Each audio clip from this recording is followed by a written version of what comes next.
Marinette. This is Police Chief Jeff Skorkin talking to the media about the latest developments in the situation there, the hostage situation that ended about 8:30 tonight. They've been promising to update us, and he is preparing, as you can see there. There were 23 student hostages and 1 teacher held hostage by that single gunman. My name is Jeff Skorkin. I'm the Chief of Police for the City of Marinette.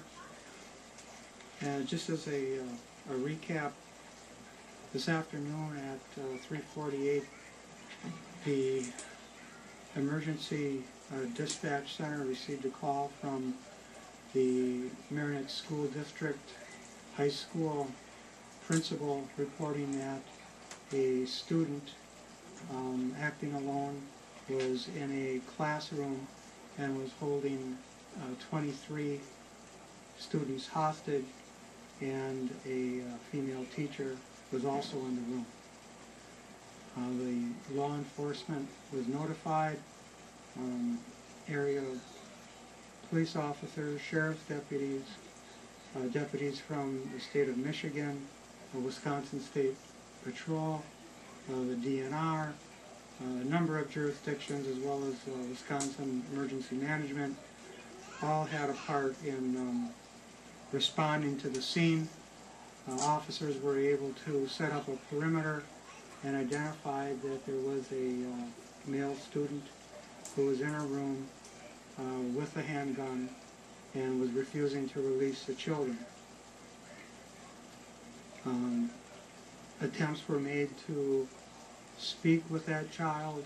He was not willing to converse with law enforcement, but law enforcement was able to speak with the teacher that was in the room, and we determined that there was nobody that was injured inside the room, and there were no specific reasons for this incident to take place. As we continued through that process, finally at 7:40 p.m., 5 of the students were released from the room, and they were debriefed by officers, and the only reason that they were released was because they had to use the restroom, and the hostage taker determined that they could go. Continued dialogue with the teacher led up to 8:03, when officers who were outside of the classroom heard 3 gunshots. At that time, the officers breached the door, entered the classroom, and saw the suspect standing in the front of the classroom. As the officers approached him, the suspect then fired 1 shot and injured himself in a self-inflicted gunshot wound. The rest of the hostages, as well as the teacher, were immediately evacuated from the room. Emergency medical was called in. They provided emergent care to the gunshot victim, and he was transported to the Bay Area Medical Center. At this point, his condition is unknown, but he was identified as a 15-year-old Marinette High School student. He was a regular member of that class. Additional investigation revealed that there were 2 handguns in the classroom. 1 handgun was identified as a .22 caliber semi-automatic. The other handgun was identified as a 9mm semi-automatic handgun. Spent cartridge casings were identified at the scene as having come from both weapons. In the initial debrief of the students that were involved, we learned that there were shots fired in the classroom prior to law enforcement's arrival. all of the students were safely removed from the school and were put on buses and reunited with their families.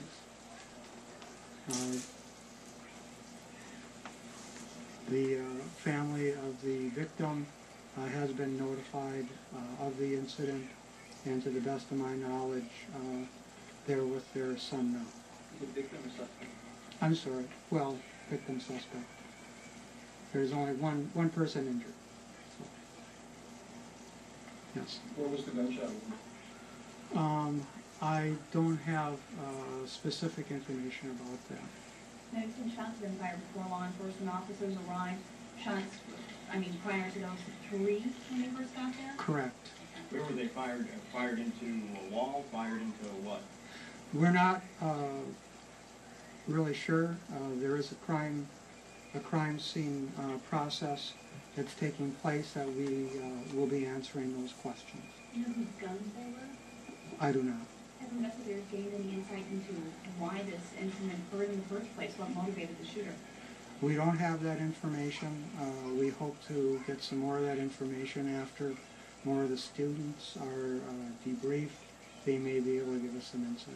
Were officers prepared to go in, or were getting ready to go in before they heard those 3 gunshots? You said they're outside the door, but was there going to be some immediate action prior to that? No, they were on standby. The game plan all along was to have the hostage taker leave the room peacefully without any injuries. And it was only after the 3 gunshots that law enforcement became concerned for the safety of the hostages, and they breached the door. When they breached the door, things did not seem to be, didn't give them an indication that there had been anybody injured by the gunshots, but they did approach the suspect, and at that time that he shot himself. Speaking with the victim, the suspect's parents, did they mention anything about the victim having any depression or anything like that? I'm not aware of any discussions like that. Was he in trouble at school? I would defer that question to the school superintendent that's here. Was your department aware of him at all? Was he, No, he's unknown to the Marion Police Department. was he verbal while he was in the classroom with these students and the teacher? I believe that there was some conversation between the suspect hostage taker and those in the classroom, but to what degree, I don't know. Can you release his name now? I cannot. Was there ever any threats or demands that you know of? No, there were not. So as far as communication from inside to outside, that was through the teacher? That's correct. What sort of charges could he be looking at?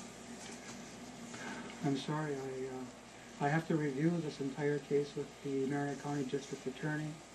He was on hand tonight through this process, and he will be reviewing this entire matter, I'm sure, tomorrow morning, and he'll be making some recommendations. And what does this mean for the school now? School will be shut down for the week? Well, I'll tell you what, at this point, I'm going to turn the conversation over to the school superintendent, and he can respond to those types of questions. Thank you. Regarding your question about the school, the high school will be closed tomorrow.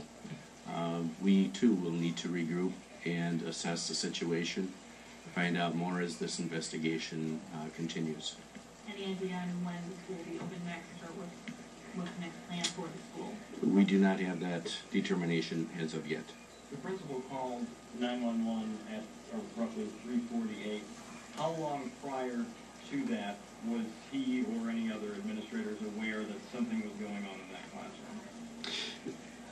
Factually, he and I haven't really had a chance to debrief to get to that specific detail, but I can assure you that our building administrators are very capable and very caring and concerning of children, so their decisions, I'm sure, were made in whatever they were in the best interests of the safety of the kids. Was the building evacuated and then 911 called?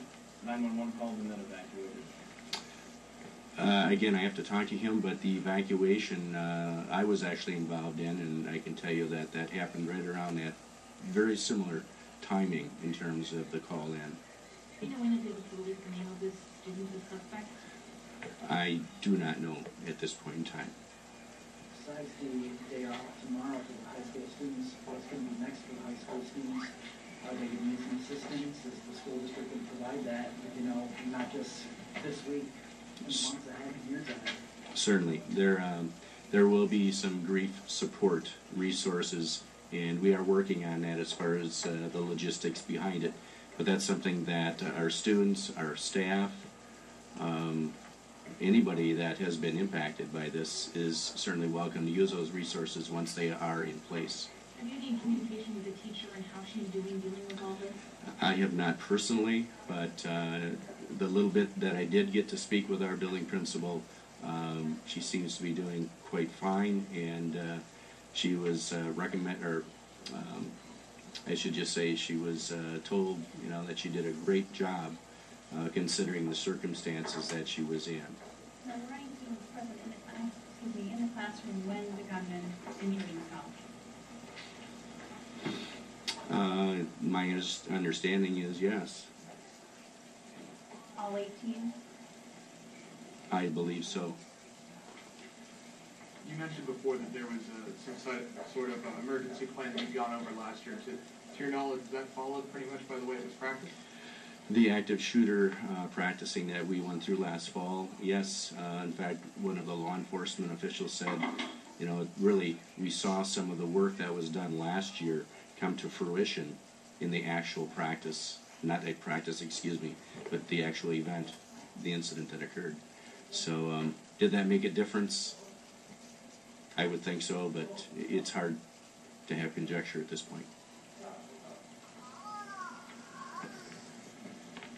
Okay.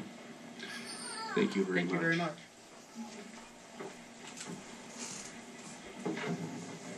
Learning some new details there tonight at that press conference at the Law Enforcement Center. Chief Skorik detailing the situation at Marinette High School this afternoon, pointing out it was a 15-year-old gunman that held the 24 hostage there, and eventually they were able to be freed. But that was only after 3 shots were fired in the classroom with 18 students and the 1 teacher still remaining in the classroom with the gunman. And at that point, the gunman, when he fired those 3 shots, apparently, that's when police officers waiting in the hallway rushed the room, and then the gunman apparently fired 1 shot, injuring himself. His condition at this point is not known. He was taken to an area hospital up there. They do not know his condition. And also the school superintendent, Tim Bannick, spoke, and he mentioned that Marinette High School will be closed tomorrow. They're going to be obviously going over this situation, assessing what happened, and planning for grief support, they said, for the students as well as staff and others in the community that may need that. Of course, this was a 5-hour ordeal up there in Marinette that began. The timing is a little off. Wasn't sure if it happened just after 3 o'clock, right when the school was ending for the day, but it happened in a classroom there where the gunman held the 24 hostage, and then eventually throughout the evening let 5 go because they said they needed to use the bathroom there. So all in all tonight, all 24 of those held hostage, safe tonight, meeting with family, talking with police. The gunman, 15-year-old, not identified at this point, but he is in the hospital in an unknown condition. We'll have more on Fox 11 News when we come back.